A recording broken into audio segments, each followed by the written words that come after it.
Dasir, menga dunyoda bir nasihat qiling. Shuni nasihat qilingki, umr bo'yi meni esimdan chiqmasin. Qisqagina bo'lsin. Yaxshi gap ikkita bo'lsa, bir-birini bittasi urib yiqitib o'ldirib qo'yadi. Esda qolmaydi. Nima dedi? Bitta gap gapirsa esda qoladi-da. Yana nima dedilar deydi. Esda qolmaydi. Agar bitta gap gapiring, men umr bo'yi esimdan chiqmasin desa, o'sha aytgan ekanlarki, uzoqqa safarga chiqqanmisan deydi. Chiqqanman tafsir. Uzoqqa safarga chiqqan bo'lsang bilasan. Men ham chiqqanman, men ham bilaman o'sha ishni. Safarga chiqqan odam quruq ketmaydi, cho'ntagida pul bilan boradi. Pul bilan borganda begona shaharda odam birinchi bozorni aylangisi keladi. Bozorga kiradi, ko'ziga allambalo bir narsalar ko'ziga ko'rinadi. Kerakmi, kerak emasmi, rangi chiroyli bo'lsa olaveradi. Oxiri puli kam qolgandan keyin nonga ham o'ylab ishlatadigan bo'lib qoladi.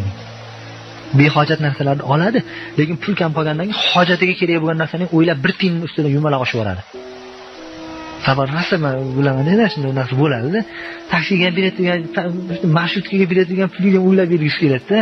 Iloji o'shani bilmasa piyoda ketib borsiz-da. Vaholanki behojat narsalarni olgan. Ha shunday bo'ladi desam, o'xshatgan ekanlar. Bolam, biz ham dunyoni safariga kelib, bo'lar bo'lmas narsaga qimmatbaho umrni sarflab yubordik, bag'i 1 sekundni ham o'ylab ishlatgan degan ekanlar. 1 sekundni ham ustida yumaloq oshib boring, qayerga sarflayapsan sen? Seni Xudo taolo behuda narsa uchun yaratmagan deb menga shunday deydi. Ich-ichimni teshib olgan odamning gaplari.